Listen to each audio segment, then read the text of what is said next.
আমি একটা অনাথ মেয়েকে বিয়ে করেছিলাম। তার একটা 15 বছরের বোন ছিল। আমার বউয়ের সাথে তার বোনও আমার বাড়িতে চলে আসে। আর সে সারাদিন আমার বউয়ের পিছন পিছন ঘুরতো। এতে আমার খুব রাগ হতো। সে রাতের বেলায়ও আমাদের ঘরে এসে শুতো। একদিন আমি আমার বউয়ের উপর খুব রাগ দেখালাম। আর তার বোন যখন ঘরে এলো, তখন আমি তাকে জোর করে অন্য ঘরে নিয়ে গিয়ে বন্ধ করে দিলাম। তারপর আমি যখন ওই ঘরে ঢুকলাম, তখন আমার প্রাণটা বেরিয়ে গেল। কারণ ওখানে তো বিয়ের প্রথম রাতে যখন আমি ঘরে আসি, তখন আমি খুব আনন্দে ছিলাম। আমি ফুলসজ্জার গিফট তো এনেছিলামই, তার সাথে ভালোবেসে আরও একটা গিফট কিনে এনেছিলাম। আমি ওর জন্য ফুলের মালা কিনে এনেছিলাম। কারণ আমি জানতাম মেয়েদের এই ধরনের উপহার খুব পছন্দ। কিন্তু যে আমি আমার ঘরের দরজাটা খুললাম, আমি চমকে উঠলাম। সামনের দৃশ্যটা খুবই আশ্চর্যের। আমার বউয়ের 15 বছরের বোন তার সাথে বসেছিল আর সে কাঁদছিল। এ কান্না কোনো সাধারণ কান্না নয়। সে খুব জোরে জোরে কাঁদছিল। সে আমাকে আর রেখাকে খুব চিন্তায় ফেলে দিয়েছিল।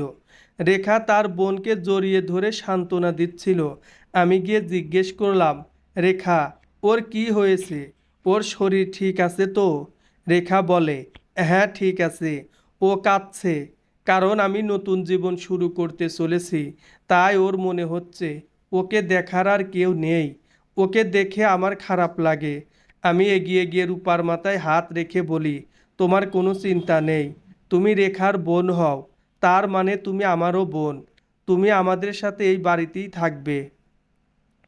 রেখা, তুমি এই কথাটা ওকে বলনি? রেখা বলে, হ্যাঁ, আমি বলেছি। কিন্তু বাচ্চা তো, ও ঠিক ভরসা পাচ্ছে না। কিছুদিন সময় দাও, ও ঠিক হয়ে যাবে। মুকেশ, একটা কথা বলবো? আমি হেসে বলি, রেখা, তোমার অনুমতি নেওয়ার কোনো প্রয়োজন নেই। রেখা বলে, মুকেশ, ও কি আজ আমার সাথে শুতে পারে? যতদিন না ও স্বাবলম্বী হচ্ছে, আমি ওকে ছাড়তে পারছি না। ও একা থাকতে খুব ভয় পায়। মা বাবা মারা যাওয়ার পর থেকে ও ছোটোখাটো ব্যাপারে ভয় পেয়ে নিজের শরীর খারাপ করে বসে। আমি বিয়ের পর ওকে নিয়ে হাসপাতালে দৌড়াদৌড়ি করতে চাই না। আমি রেখার অসুবিধাটা বুঝতে পারি। আমি বলি, ঠিক আছে, তুমি আজ ওকে নিয়ে এই ঘরেই শুয়ে পড়ো। আমি বরং অন্য ঘরে গিয়ে শুচ্ছি। রেখা উঠে আমার কাছে এসে বলে, আপনার এই উপকার আমি কোনোদিন ভুলব না। আমি চিরটা কাল আপনার কাছে ঋণী থাকব। শুধু আপনাকে আর একটা অনুরোধ, বাড়ির কেউ যেন জানতে না পারে যে আপনি অন্য ঘরে শুচ্ছেন। রূপা খুব তাড়াতাড়ি নিজেকে সামলে নেবে। তারপর সে আর জেদ করবে না। আমি বলি, রেখা, আমি তোমার অবস্থাটা বুঝতে পারছি। তুমি চিন্তা করো না। তাছাড়া কালকেই সব অতিথিরা ফেরত চলে যাবে। তারপর আমরা তিনজনই এই ঘরে শুতে পারবো। এই বলে আমি ঘর থেকে বেরিয়ে গেলাম। রেখাকে আমি শান্তি দিলাম, কিন্তু আমি নিজেকে কি করে শান্ত করি? আমি ভাবছিলাম যে রূপা কি এইভাবে সব সময় আমাদের মধ্যে চলে আসবে? আমি কি রেখার কথা মেনে নিয়ে ভুল করলাম? আমি অনেক কষ্টে নিজের মাথা থেকে এই সব কথা দূর করি। আমার মনে হলো যে বাচ্চারা এরকমই হয়। তারা যাকে ভালোবাসে তাকে অন্য কারোর সাথে দেখতে পারে না। আমি রূপার খুব ভালোভাবে খেয়াল রাখতে শুরু করলাম। সে একটা সরল সাদাসিধে মেয়ে। সে একটু ভয়ে ভয়ে থাকে। এমনিতেই আমার এরকম বাচ্চাদের উপর অনেক দয়া ছিল। আমি বুঝতে পারি যে তার সাথে খুব খারাপ কিছু হয়েছে, তাই সে এই রকম হয়ে গেছে। আমাদের বিয়ের 1 সপ্তাহ কেটে গেল, কিন্তু এখনও রূপা তার দিদির ঘরে শোয়। একদিন আমি রূপার জন্য একটা ব্যাগ কিনে আনি। আমার বই কিনে আনার ইচ্ছে ছিল, কিন্তু আনতে পারলাম না। কারণ আমি জানতাম না রূপা কত দূর পড়াশোনা করেছে। আমি বাড়ি এসে দেখি রেখা রান্না করতে ব্যস্ত, আর রূপা উঠোনে বসে তার দিদিকে দেখছে। আমি হাসি মুখে রূপার পাশে গিয়ে বসলাম। রেখা আমাকে দেখে সঙ্গে সঙ্গে সব কাজ ছেড়ে উঠোনে চলে আসে। আমি রেখাকে ইগনোর করে রূপাকে বলি, দেখো রূপা, আমি তোমার জন্য গিফট নিয়ে এসেছি। রূপা আমাকে দেখে কাঁদতে শুরু করে। সে দৌড়ে গিয়ে তার দিদির পিছনে লুকিয়ে পড়ে। আমি ওর ব্যবহার দেখে অবাক হয়ে গেলাম। ও সব সময় এরকম লুকিয়ে লুকিয়ে কেন থাকে, কিন্তু তখন আমি জানতাম না যে এ কেনর উত্তর। যখন আমি জানতে পারবো তখন আমার একটা বড় ধাক্কা লাগবে। আমি আদর করে বললাম, রূপা, আমার কাছে আসো, দেখো আমি তোমার জন্য ব্যাগ এনেছি। আমার কথা শুনে রূপা আরও জোরে জোরে কাঁদতে শুরু করে। রেখা আমার দিকে রেগে তাকায় আর বলে, মুকেশ, আপনি দয়া করে আমার বোনের থেকে দূরে থাকুন। আপনি আমার স্বামী হন, কিন্তু রূপার তো কেউ হন না। তাই আপনি দয়া করে ওর সাথে কথা বলবেন না। রেখার কথাগুলো আমাকে খুব আঘাত দিল। আমি তো রূপাকে নিজের বোনের মতনই দেখতাম। আমার খুব রাগ হয়ে গেল। আমি রেখাকে বলি, আমি যখন রূপার কেউ হই না, তখন তাকে আমার বাড়িতে কেন রেখেছো? এই বলে আমি বাড়ি থেকে বেরিয়ে গেলাম। আমি রাস্তায় ঘুরতে থাকি। নিজের ব্যবহারের জন্য আমার আফসোস হচ্ছিল। রূপা তো জোর করে আমার বাড়িতে থেকে যায়নি। আমি ওকে থাকতে বলেছি তাই ও আসে। বাড়িতে তো আমরা তিনটে মাত্র লোক। ওরা আসার আগে আমার বাড়িটা একদম চুপচাপ আর ফাঁকা থাকতো। আমার মা 2 বছর আগে মারা গেছেন। তারপর থেকে আমি একদম একা হয়ে গিয়েছিলাম। নিজের খেয়াল নিজেকেই রাখতে হতো। আমি বাড়িতে একা থাকতাম, তাই কোনো কাজের মেয়ে আমার বাড়িতে কাজ করতে চাইতো না। আমার এক বন্ধু আমাকে বিয়ে করার পরামর্শ দেয়। আমি তাকে বলি আমার জন্য একটা পাত্রী খুঁজে দিতে। সে আমাকে বলে যে তার চেনায় একটা অনাথ মেয়ে আছে, যার নাম রেখা। সে আমাকে বলেছিল যে রেখাকে বিয়ে করলে তার ছোট বোনকেও আমার বাড়িতে নিয়ে আসতে হবে। আমাকে তার দেখাশোনা করতে হবে, তার লেখাপড়ার খরচা দিতে হবে। তারপর ও যখন বড় হয়ে যাবে তখন একটা ভালো ছেলে দেখে তার বিয়ে দিয়ে দিতে হবে। আমিও উদার মনে রেখার বোনের দায়িত্ব নিতে রাজি হয়ে যাই, কারণ সৃষ্টিকর্তা আমাকে যা দিয়েছিল তাতে আমি অনায়াসে তার খাওয়া পড়া আর লেখাপড়ার খরচা চালাতে পারবো। তখন কি আর আমি জানতাম যে রূপা আর 5টা বাচ্চাদের মতন নয়, সে একটু অন্যরকম। সে একদিন আমার গলার কাটা হয়ে উঠবে, যাকে আমি না গিলতে পারবো, না ফেলতে পারবো। আমি ঠিক করলাম যে আমি কিছুদিন অপেক্ষা করব, দেখব যে রূপার বোধ বুদ্ধি হয় কি না। তারপর আমি কিছু একটা করব। আমি বাড়ি ফেরার আগে হোটেল থেকে খাবার কিনে নিয়ে গেলাম। আমি জানি যে রেখা আমার উপর খুব রেগে আছে। ওর রাগটা আমাকেই ভাঙাতে হবে। আমি যখন বাড়ির দরজার সামনে গিয়ে দাঁড়াই, তখন রূপার গলার আওয়াজ আমার কানে আসে। সে তার দিদিকে বলছিল, দিদি, তোর কি এবার ডিভোর্স হয়ে যাবে? আর তুই আমার সাথে আমাদের বাড়িতে ফেরত চলে যাবি, যেখানে শুধু তুই আর আমি থাকব। তৃতীয় কোনো ব্যক্তিকে সহ্য করতে হবে না। রেখা রেগে গিয়ে রূপাকে চুপ করতে বলে। রূপা হাসতে শুরু করে আর বলে, এখন তো তোর রাগী বরটা বাড়িতে নেই। এখন তুই আমাকে আমার আসল নাম ধরে ডাকতে পারিস। এই কথাটা শুনে আমি খুব অবাক হলাম। রূপার আরও একটা নাম আছে, যেটা আমার থেকে লুকিয়ে রাখা হয়েছে। কিন্তু কেন? আমার মনে অনেকগুলো প্রশ্ন ঘুরপাক খাচ্ছিল, যার উত্তর আমার কাছে ছিল না।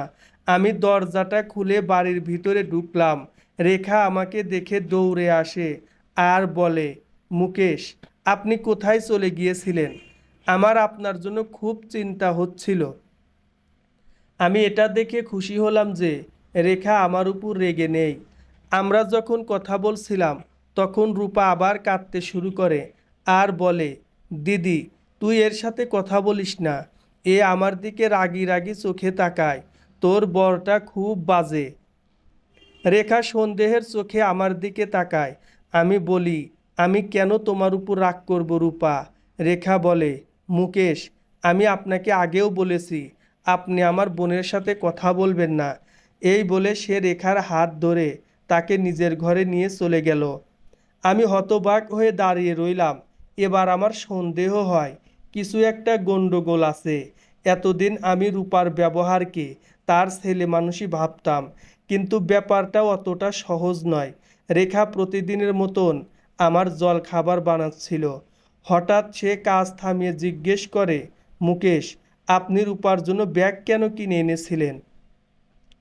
আমি বলি, আমি চাই যে রূপা পড়াশোনা করুক। রেখা হেসে বলে, পড়াশোনা? কিসের পড়াশোনা? রূপা তো কোনোদিন স্কুলেই যায়নি, ওর পড়াশোনা করার ইচ্ছে নেই, তাই আমরা ওকে স্কুলে ভর্তি করাইনি। কথাটা আমার খুব একটা ভালো লাগলো না, কিন্তু আমি আগে থেকেই রেগেছিলাম, তাই আর কথা বাড়ালাম না। আমি অফিসের জন্য বেরিয়ে গেলাম, কিন্তু রূপার কথাগুলো আমার মাথায় ঘুরতে থাকে। তার অদ্ভুত রকমের আচরণ, আমাকে দেখে কেঁদে ফেলা, আর আমার আর রেখার ডিভোর্সে খুশি হওয়া, এইসব তো কোনো সাধারণ লক্ষণ নয়।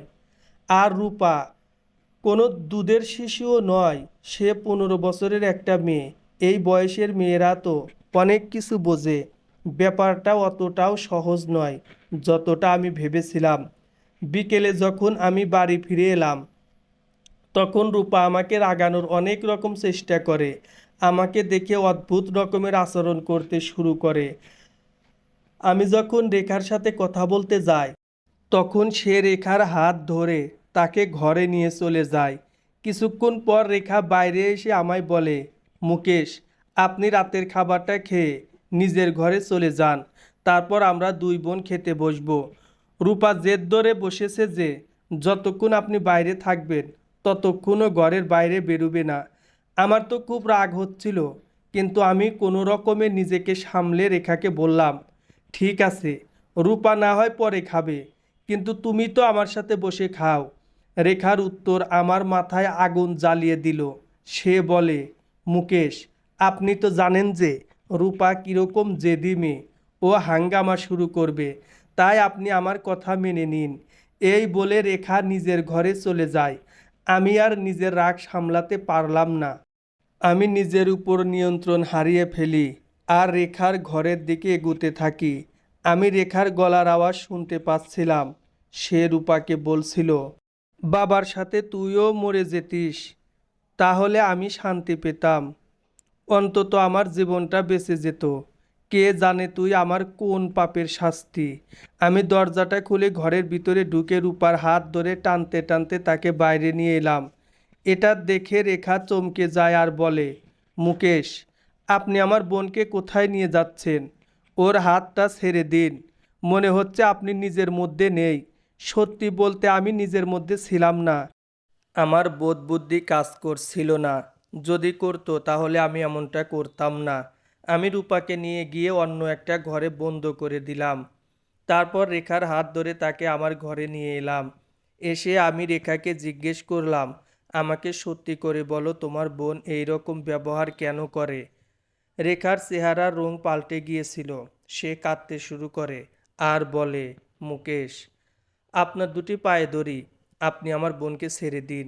ও খুব ভীতু, ও খুব ভয় পেয়ে যাবে, ও মরে যাবে। ও একটা রাত তো দূরের কথা, একটা মুহূর্ত আমাকে ছাড়া থাকতে পারে না। আমি চিৎকার করে বলি, কেন? আজকাল তো ছোট ছোট বাচ্চারাও তাদের মাকে ছেড়ে থাকতে পারে। এ তোমার কি রকম বোন যে তোমাকে ছাড়া এক মুহূর্ত থাকতে পারে না?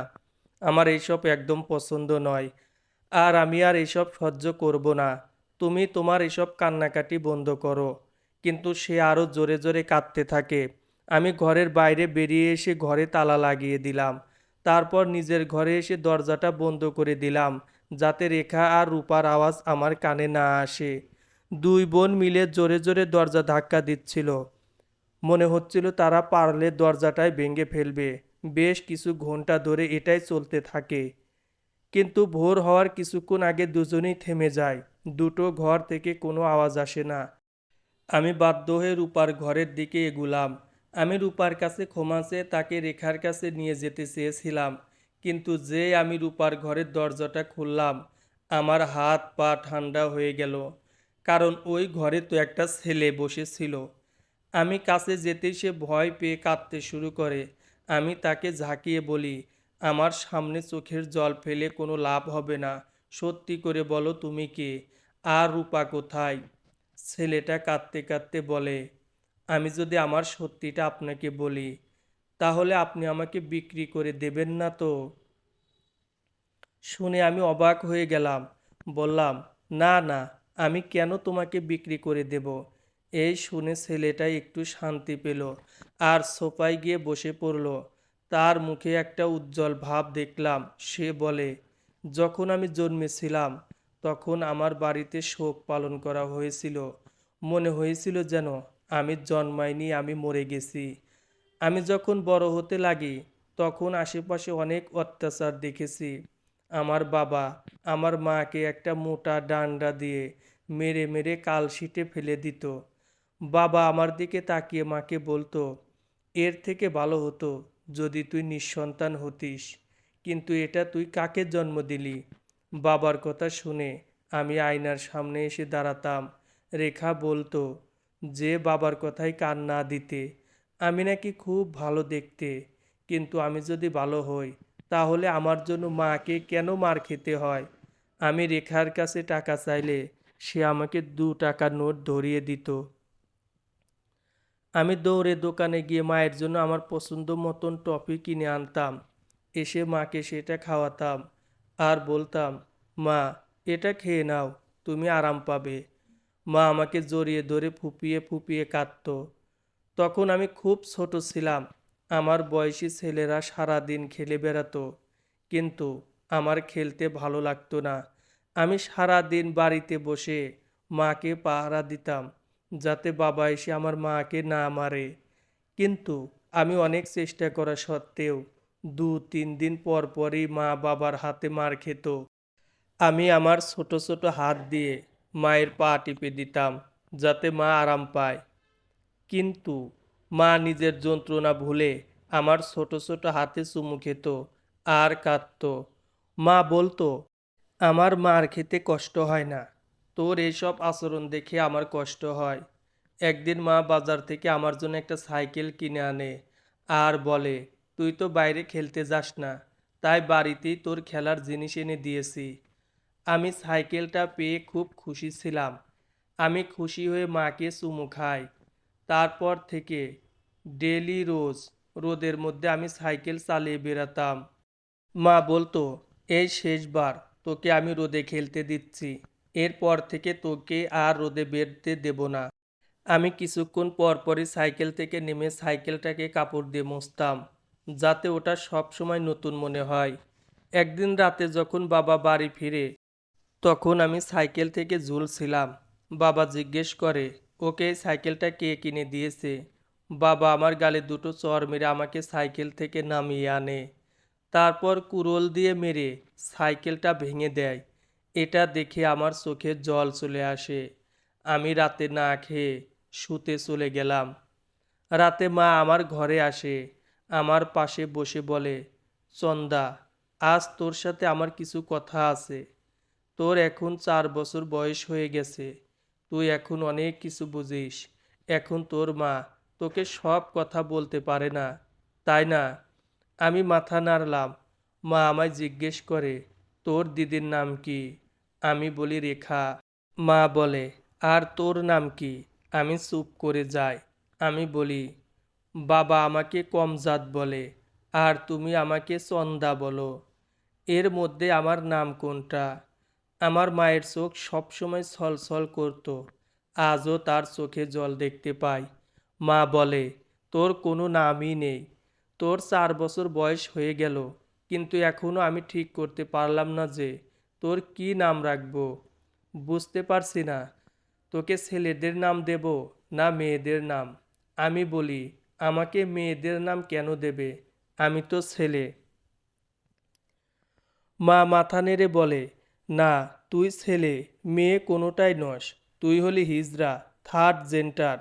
তখন আমার বয়স খুব কম ছিল, তাই আমি মায়ের কথা ঠিক বুঝতে পারলাম না। মা বলে, আমি তাকে ছেলেদের নাম দেব না, কারণ তুই যখন বাইরে বেরোবি তখন লোকে 5টা কথা বলবে আমি তোর নাম রূপা রাখবো। তুই যখন বাইরে বেরোবি তখন মাথায় ঘোমটা দিয়ে বেরোবি আর চেষ্টা করবি সবসময় বাড়িতেই থাকার, কারণ বাড়ির ভিতর তুই সব থেকে বেশি নিরাপদ থাকবি। আমি রেগে গিয়ে বলি, না, আমি ঘোমটা দেব না, আমি ছেলে। মা বলে, আমার কাছে একদম সময় নেই বাবা, না হলে তোর সব কষ্ট আমি নিজে নিয়ে নিতাম, কিন্তু এখন আমাকে এক জায়গায় যেতে হবে। আমি মাকে জড়িয়ে ধরে কাঁদতে কাঁদতে বললাম, আমাকেও তোমার সাথে নিয়ে চলো মা। মাও আমাকে জড়িয়ে ধরে খুব কাঁদে।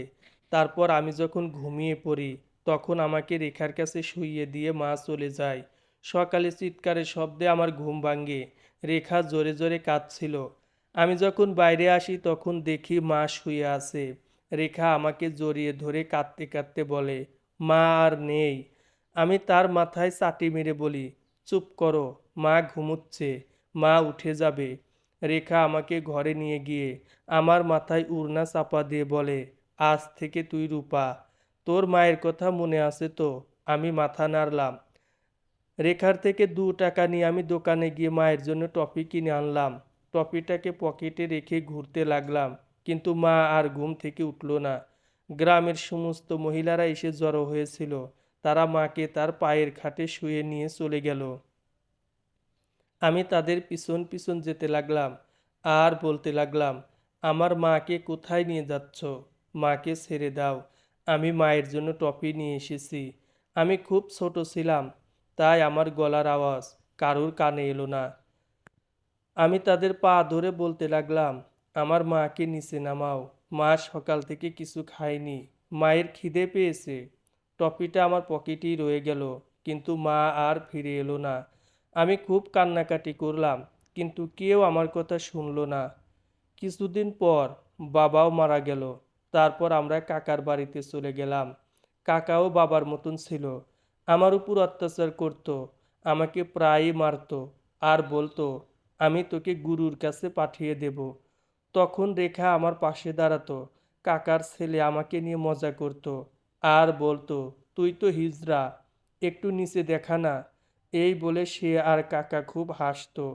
আমি খুব ভয় পেয়ে যেতাম। রেখা আমাকে বাঁচাতো। তারপর রেখার বিয়ে আপনার সাথে হয়ে যায়। আপনাকে দেখে আমার ভয় লাগে।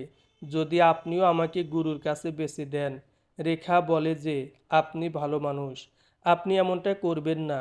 কিন্তু আমার মনের মধ্যে একটা ভয় বাসা বেঁধে রয়েছে। এখন তো আপনি সব কিছু জেনে গেছেন। এবার বলুন, আপনি আমাকে ঘরে বন্ধ করে রাখবেন না তো? আমার চোখ দিয়ে জল পড়তে লাগলো। আমি তাড়াতাড়ি উঠে বাইরে গিয়ে রেখার ঘরের দরজাটা খুলে দিলাম। তার পায়ের কাছে বসে আমি ক্ষমা চাইতে লাগলাম। রেখাও খুব কাঁদছিল। সে বলে, কিসের ক্ষমা? আপনি তো আমাদের মতন অসহায় মানুষদের আশ্রয় দিয়েছেন। তারপর থেকে আমি আর রেখা রূপাকে মানসিক ডাক্তারের কাছে নিয়ে যেতে শুরু করলাম। ওর মন থেকে ছোটবেলার ট্রমাটা দূর করা কঠিন ছিল, কিন্তু এখন সব ঠিক হয়ে গেছে। আমি রূপার পড়াশোনা চালু করে দিয়েছি। আমি আর রেখায় একটা সুখের জীবন কাটাচ্ছিলাম, আর রূপাও সাধারণ জীবনে ফিরে আসছিল। আমি নিজের কাছে প্রমিস করেছিলাম যে আমি রূপাকে একটা সুন্দর ভবিষ্যৎ দেব। ধন্যবাদ বন্ধুরা।